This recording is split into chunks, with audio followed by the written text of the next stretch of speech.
तर बातमी आपण पाहतोय महाराष्ट्र विधानसभा निवडणुकीचा आज बिगुल वाजणार आहे। केंद्रीय निवडणूक आयोगाची आज 3:30 वाजता दुपारी 3:30 वाजता पत्रकार परिषद पार पडणार आहे। या पत्रकार परिषदेमधून महाराष्ट्राच्या विधानसभा निवडणुकीच्या कार्यक्रमाची घोषणा होण्याची शक्यता आहे, घोषणा केली जाण्याची शक्यता आहे।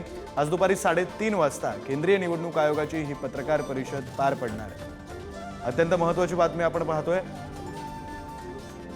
खरं तर मागच्या काही दिवसांपासून महाराष्ट्रामध्ये राजकारणाला सुद्धा आगामी विधानसभा निवडणुकीच्या अनुषंगाने जोर आलेला पाहायला मिळतोय। राजकीय हालचालींना जोर आलेला आहे आणि आता प्रत्यक्ष निवडणुकीचा कार्यक्रम हा आज जाहीर होणार आहे। त्या संदर्भातली पत्रकार परिषद ही केंद्रीय निवडणूक आयोगाकडून घेतली जाणार आहे। आज दुपारी 3:30 वाजता ही निवडणूक पार पडेल। महाराष्ट्र विधानसभा निवडणुकीचं बिगुल हे आज वाजणार आहे। निवडणूक आयोगाची दुपारी 3:30 वाजता पत्रकार परिषद होणार आहे। महाराष्ट्रासोबतच झारखंड विधानसभा निवडणुकीची सुद्धा आज घोषणा होणार आहे।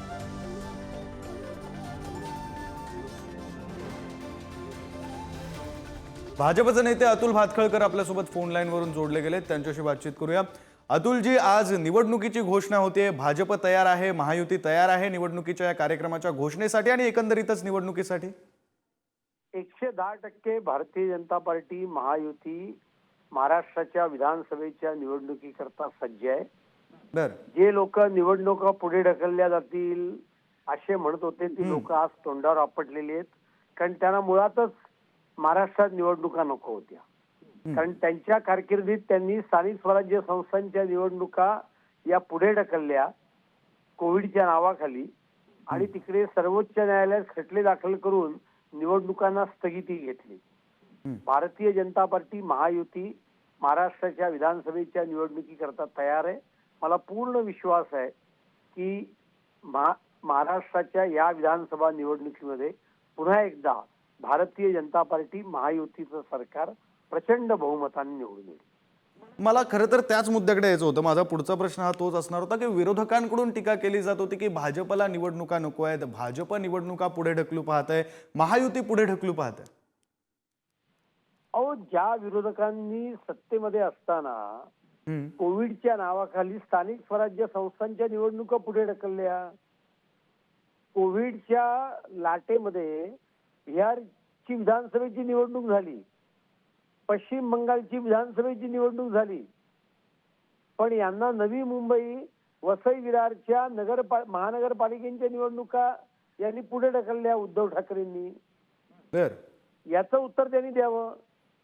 मग त्याच्यानंतर सर्वोच्च न्यायालयात कोण गेलं, कोणामुळे सगळ्या निवडणुका प्रलंबित आहेत, कोण आहेत ते याचिका करते, हे सगळे काँग्रेस आणि उद्धव ठाकरेंचे पित्त आहेत। आणि त्याच्यामुळे आम्ही निवडणुकींना कधीच घाबरत नाही।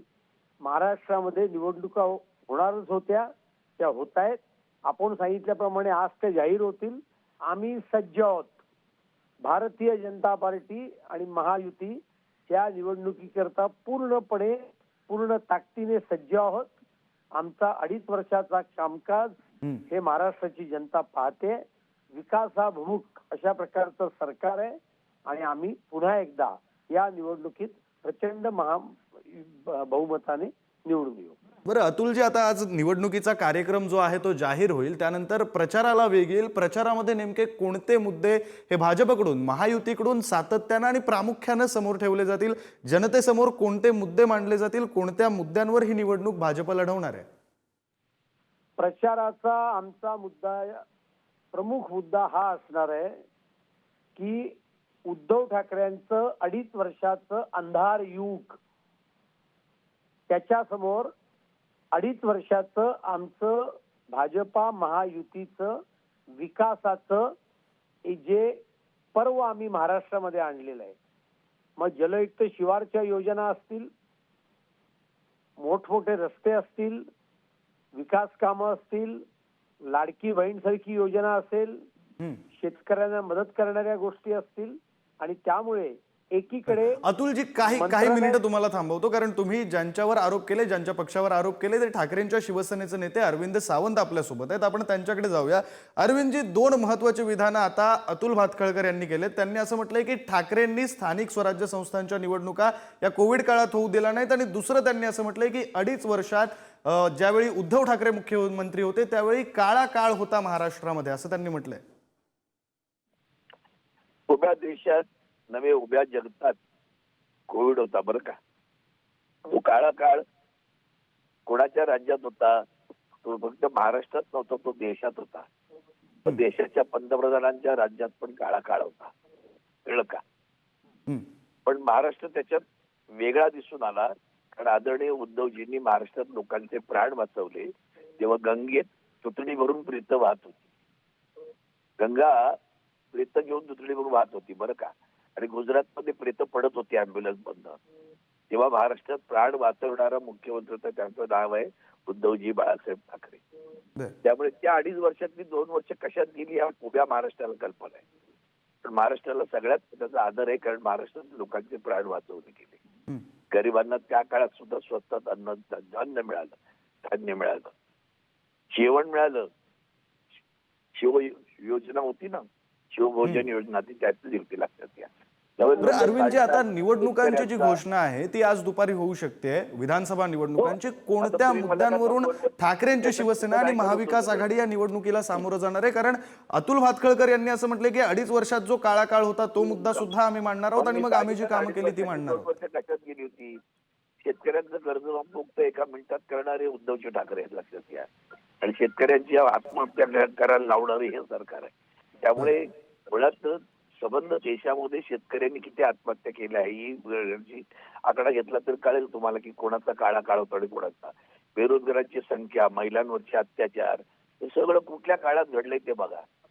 आणि म्हणून मुळात असं आहे की उत्तम कारभार आणि आज विश्वास कोणावर असेल तर तो आहे आदरणीय उद्धवजी बाळासाहेब ठाकरे यांच्यावरचा.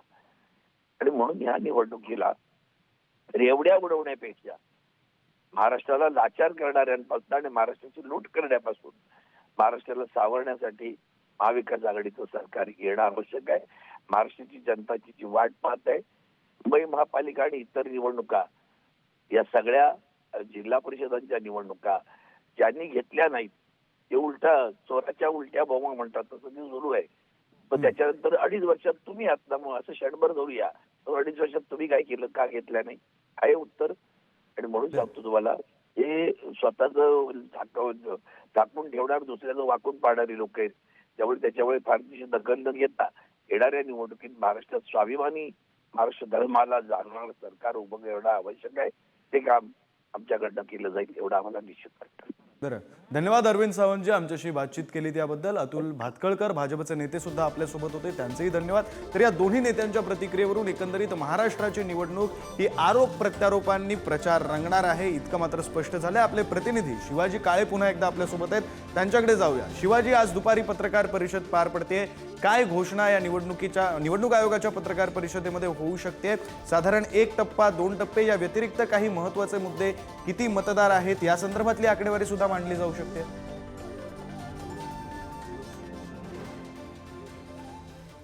पत्रकार परिषद 28 तारखेला निवडणूक आयोगाने महाराष्ट्रामध्ये घेतली होती, तेव्हा वाढलेल्या मतांचा टक्का जो आहे तो स्पष्टपणे सांगण्यात आला होता.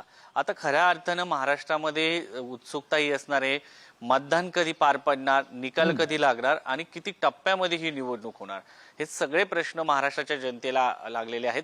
आणि महाराष्ट्राच्या या निवडणुकीकडे साधारणपणे जर विचार केला तर अवघ्या देशाचं लक्ष लागलेलं असणार आहे. कारण 2 पक्षाचे 4 पक्ष झाले होते आणि या सगळ्या पार्श्वभूमीवरती बदललेला सिनेरिओ आणि पक्षामध्ये झालेली फूट राज्यातील जनता स्वीकारते का, हा सगळ्यात मोठा प्रश्न आहे. कारण या राज्यातील निवडणुकांच्या अगोदर अजूनही केसचा निकाल जो आहे सर्वोच्च न्यायालयामध्ये प्रलंबित आहेत. अनेक कांगोऱ्या या निवडणुकीला आहेत आणि या सगळ्याच्या पार्श्वभूमीवरती ज्या पद्धतीने 1,500 रुपयाची एक योजना या सरकारने आणलेली आहे, लाडली बहीण योजना, त्याचा निवडणुकीवर किती परिणाम होतो, मध्य प्रदेशमध्ये याचा परिणाम पाहायला मिळाला होता. त्याचा परिणाम कितपर्यंत होतो?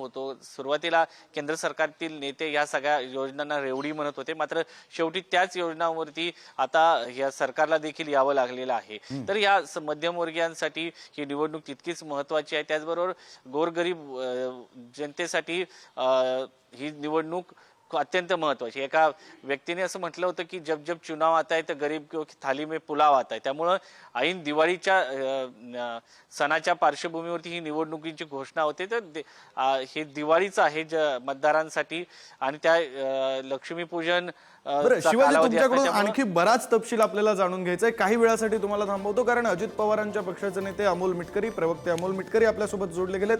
त्यांच्याशी बातचीत करूया। अमोल मिटकरी जी, निवडणुकीचा कार्यक्रम हा आज दुपारी जाहीर होईल। कोणत्या मुद्द्यांना घेऊन अजित पवारांची राष्ट्रवादी ही निवडणुकीला सामोरं जाणार आहे आणि अजित पवारांची राष्ट्रवादी निवडणुकीसाठी सज्ज आहे का? नाही, नक्कीच प्रत्येक पक्ष जसं सज्ज आहे तसं राष्ट्रवादी काँग्रेस पक्ष सुद्धा सज्ज आहे। महाराष्ट्रामध्ये आज निवडणूक 13वी विधानसभाची बरखास्त होऊन 14वी विधानसभेचं बिगुल वाजतंय आणि संध्याकाळी ते तशी निवडणूक आयोगाची प्रेस कॉन्फरन्स पण आहे, त्यामधून आदर्श आचारसंहिता लागेल आणि नंतर मग आम्ही आमच्या कामाला लागलेलोच आहोत। त्याच्यामुळे संपूर्ण ताकदीने आम्ही सामोरं जाऊ। आता कोण बोलत होतं मला माहित नाही की दिवाळीच्या पूर्वसंध्येला काय लोकांना काय खाऊ वगैरे देऊ असं तसं। सरकारचं ते काम असतं सर्वसामान्य जनतेला दिलासा देणं। आदरणीय अजितदादांनी विनंती केलेली आहे निवडणूक आयोगाकडे की एकाच टप्प्यात निवडणुका व्हाव्या। त्यावर सुद्धा आता निवडणूक आयोग काय निर्णय घेतं ते पण पाहणं महत्वाचं ठरेल। मात्र आम्ही संपूर्ण ताकदनिशी मैदानात उतरलेले आहोत। काल रात्री आपल्याला माहित असेल हिरामन खोसकर जे काँग्रेसचे आमदार आहेत त्यांनी राष्ट्रवादी काँग्रेसमध्ये पक्षप्रवेश केलाय। काही दिवसात सुलभा खोडके यांचा राष्ट्रवादी काँग्रेस पक्षामध्ये पक्षप्रवेश होईल। त्यामुळे आम्ही आमचे उमेदवारी निवडून ठेवलेले आहेत आणि आम्ही जेवढ्या जागा लढू त्यात जास्तीत जास्त परफॉर्मन्स आम्ही देणार। नाही, परंतु आता आज निवडणुकीचा कार्यक्रम जाहीर झाला की त्यानंतर प्रचाराला जोरदार सुरुवात होईल। प्रचाराचा धुरळा हा संपूर्ण महाराष्ट्रभर उठेल। कोणत्या मुद्द्यांवर प्रचार हा अजित पवारांच्या राष्ट्रवादीकडून केला जाणार आहे? कोणते महत्त्वाचे मुद्दे जनतेसमोर ठेवले जाणार आहेत? जनतेसमोर फक्त महाराष्ट्राच्या विकासाचं विजन असेल। आम्हाला माहित आहे तुतारी गट, विशेषतः तुतारी गट आणि महाविकास आघाडी अत्यंत खालच्या पातळीवर जाऊन राजकारणात त्या धुराळ्यामध्ये टीका करतील ही आम्ही जाणून आहोत। मात्र आम्ही एकच ठरवलंय, म्हणजे आमच्या पक्षाची पॉलिसी आहे की ज्या आमची हॅशटॅगच आहे काम करत आलोय काम करत राहू, त्याप्रमाणे आम्ही जनतेच्या प्रश्नाला जास्तीत जास्त किंमत देत ज्या ज्या योजना आणल्या, आता मोफत वीज असेल, लाडकी बहीण योजना असेल, पिंकी रिक्षा योजना असेल, अशा अनेक योजना या जनतेपर्यंत न्यायच्या आणि महाराष्ट्राच्या विकासाचं विजन मांडायचं। बाकी आमच्याकडं कोण आमच्यावर भुंकतंय, कोण खालच्या पातळीवर टीका करतंय, कोण काय काय म्हणतंय याच्याकडे दुर्लक्ष करून आम्ही आमच्या पद्धतीनं प्रचार करू विकासाच्या मुद्द्यावर। बरं, धन्यवाद अमोलजी आमच्याशी बातचीत केल्याबद्दल। यानंतर आपल्या प्रतिनिधींकडे जाऊया। दिल्लीचे आपले प्रतिनिधी शिवाजी काळे आपल्यासोबत आहेतच, तर मुंबईतून धनंजय दळवी आणि नागपुरातून जितेंद्र शिंगाडे हे आपले प्रतिनिधी आपल्यासोबत आहेत। मी धनंजय यांच्याकडे जातो। धनंजय, खरं तर आता आज दुपारपासून प्रचाराला सुरुवात होईल। काल महत्त्वाचा निर्णय मुंबईकरांसाठी आलाय, तो म्हणजे लहान वाहनांना टोल माफीचा। काय नेमकं वारं या निर्णयामुळे वाहतंय? कारण आता निवडणुकीचं वारं हे राज्यात वाहणार आहे। विक्रांत, जर आपण पाहिलं तर आज केंद्रीय निवडणूक आयोगाची पत्रकार परिषद आहे आणि दुपारी या पत्रकार परिषदेनंतर कदाचित आचारसंहिता त्याच वेळेस लागण्याची शक्यता आहे आणि संपूर्ण वेळापत्रक जे आहे निवडणुकीचं ते जाहीर होईल महाराष्ट्र आणि झारखंडचं। पण जर आपण पाहिलं ज्याप्रमाणे निवडणूक आयोगाच्या पत्रकार परिषदेनंतर आचारसंहिता लागेल, वेळापत्रक जाहीर होईल, मात्र पक्ष जे आहेत त्यांनी संपूर्ण तयारी करून ठेवलेली आहे।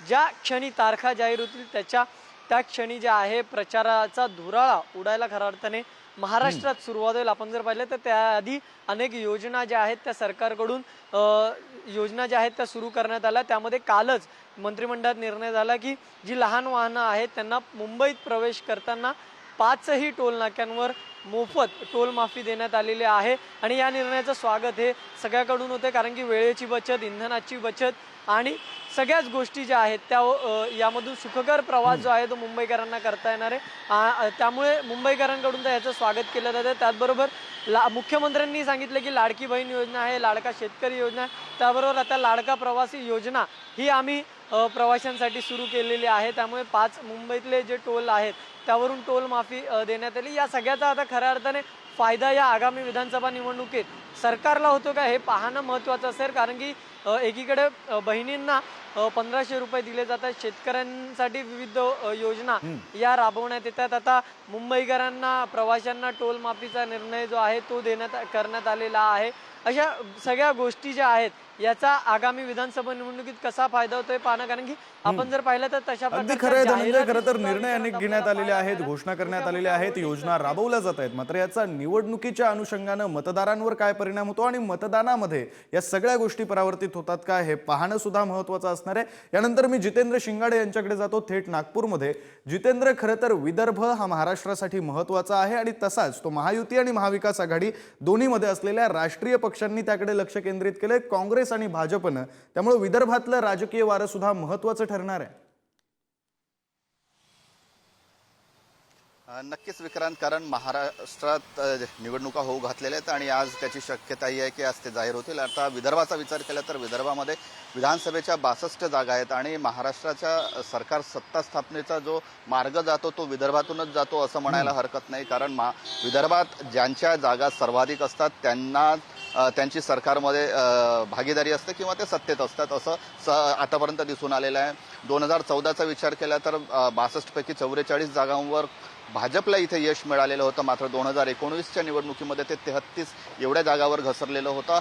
आता 62 जागा आहेत आणि या 62 जागांपैकी किती जागांवर महाविकास आघाडी किंवा महायुती म्हणून कोणत्या पक्षाला जास्त जागा मिळतात हे पाहणं महत्त्वाचं ठरणार आहे. मात्र त्यापूर्वी जे आहे ते की जागा वाटपाचं भिजत घोंगडं अजूनही ठरलेलं नाही आहे आणि दोन्हीकडनं जे असेल, महायुती असेल किंवा महाविकास आघाडी असेल, आपापली दावेदारी सुरू असताना आता निवडणुकीची घोषणा होत आहे. मात्र जागा वाटप अजूनही निश्चित झालेलं नाही. अनेक जागांवर अनेक दावेदार उभे आहेत, ती मग महायुती असेल किंवा महाविकास आघाडी असेल. मात्र विदर्भाचा विचार केला तर विदर्भात भाजप आणि काँग्रेस हे दोन प्रमुख पक्ष आहेत आणि शिंदेंची शिवसेना असेल किंवा ठाकरेंची शिवसेना असेल किंवा शरद पवार आणि अजितदादांची राष्ट्रवादी असेल, यांचा काही क्षेत्रामध्ये प्रभाव आहे. मात्र मुख्य जी लढत होणार आहे ती भाजप विरुद्ध काँग्रेस यांच्यामध्येच होणार आहे. आणि नागपूरचा विचार केला तर विदर्भ किंवा नागपूर हा उपमुख्यमंत्री देवेंद्र फडणवीस यांचा गृह जिल्हा आहे, गृह शहर आहे.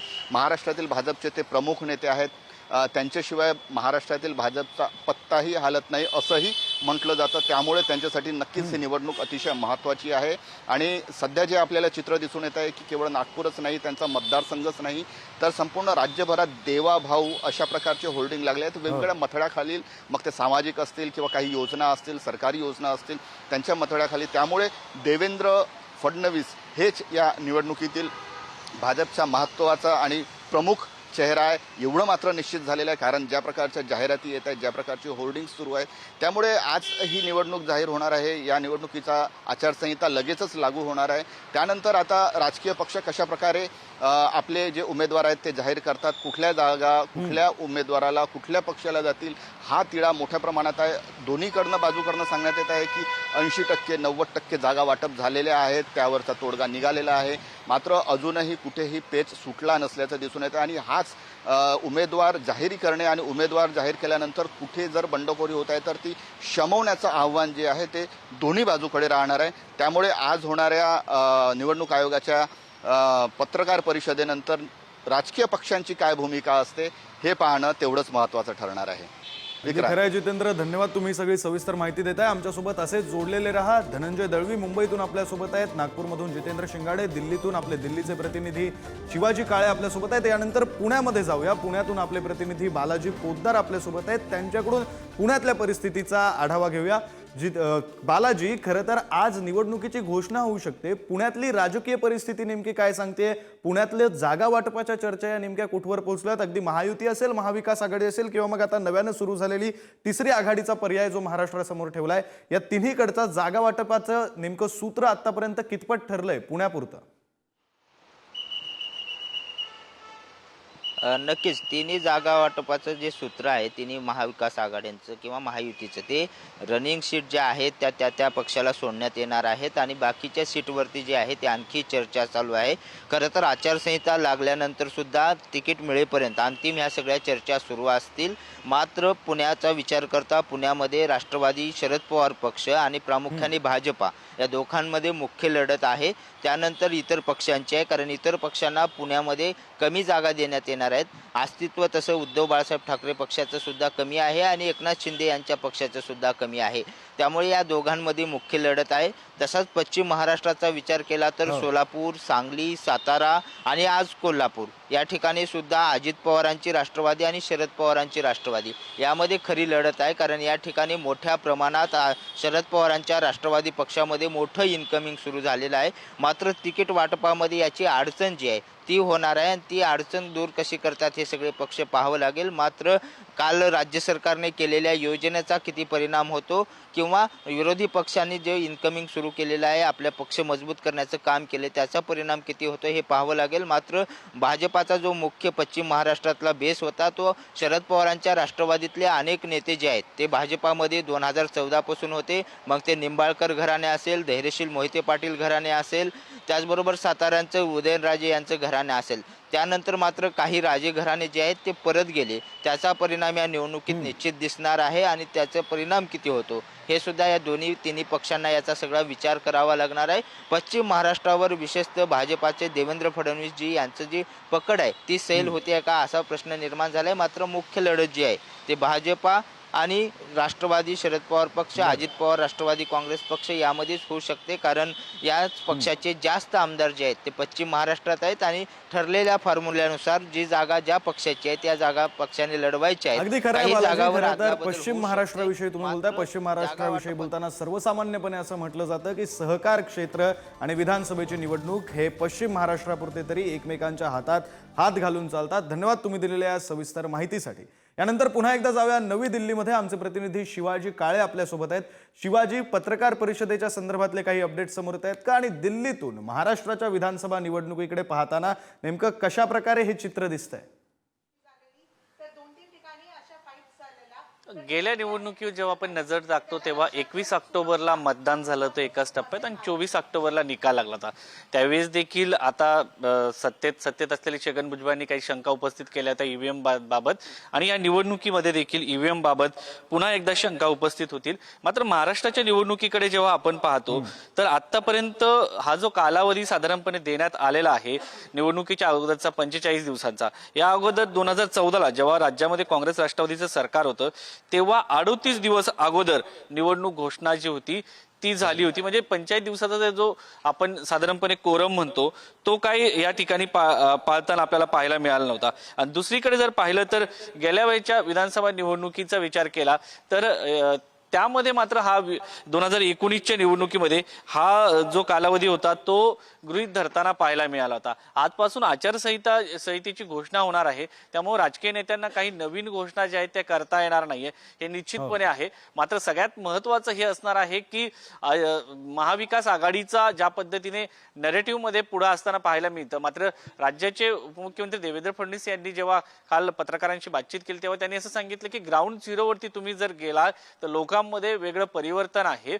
थोडक्यात हरियाणामध्ये ज्या पद्धतीची परिस्थिती होती त्याच पद्धतीची परिस्थिती भाजपने राज्यामध्ये ग्राउंडवर झिरोवरती जाऊन करण्याचा प्रयत्न केल्याचं देवेंद्र फडणवीस यांच्या बोलण्यातून दिसून येतं. त्यामुळं महाविकास आघाडीकडे जरी नेते येत असतील आणि हे नेते जेव्हा भाजपचं वारं होतं तेव्हा भाजपकडे गेले, आज महाविकास आघाडीचं वारं वाटतंय तर महाविकास आघाडीच्या कळपात जातात. हर्षवर्धन पाटील हे अशाच पद्धतीचे एक नेते आहेत की जेव्हा भाजपचं वातावरण होतं भाजपकडे गेले, आता भाजपकडनं तिकीट मिळत नाही, पुन्हा काँग्रेस राष्ट्रवादीकडे आले. त्यामुळे ज्या पद्धतीने 2024च्या लोकसभा निवडणुकीमध्ये नेते अशोक चव्हाण हे भाजपमध्ये गेले म्हणून लोकांमध्ये नाराजी होती, त्यामुळे नांदेडमध्ये अशोक चव्हाण यांच्या सोबत असताना प्रतापराव चिखलीकरांचा पराभव झाला. त्याच पद्धतीने हे जे नेते आहेत, हे जे साखर सम्राट आहे, एका पक्षातून दुसऱ्या पक्षात जातात आणि स्वतःचं साम्राज्य जे ते अबाधित ठेवतात, हे कुठेतरी लोकांना याची जाणीव होते. आणि जो बॅकलॉग जी अँटी इन्कमसी भाजपच्या बाबतीत निर्माण झाली ती 2024च्या लोकसभा निवडणुकीच्या दरम्यान,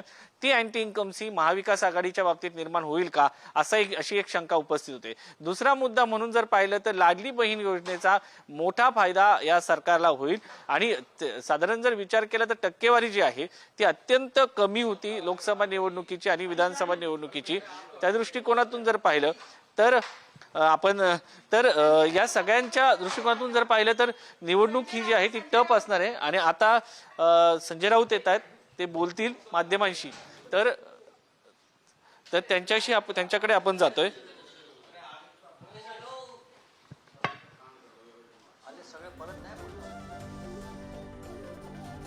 बातम्या आपण पाहतोय महाराष्ट्र आणि झारखंड विधानसभा निवडणुकीची आज घोषणा होणार आहे. खरं तर आमचे दिल्लीचे प्रतिनिधी, मुंबईचे प्रतिनिधी, नागपूरचे प्रतिनिधी, पुण्याचे प्रतिनिधी अशा वेगवेगळ्या ठिकाणाहून आपण महाराष्ट्रातलं आत्ताचं राजकीय वारं नेमकं काय सांगतंय त्याचा अंदाज घेतलेला आहे.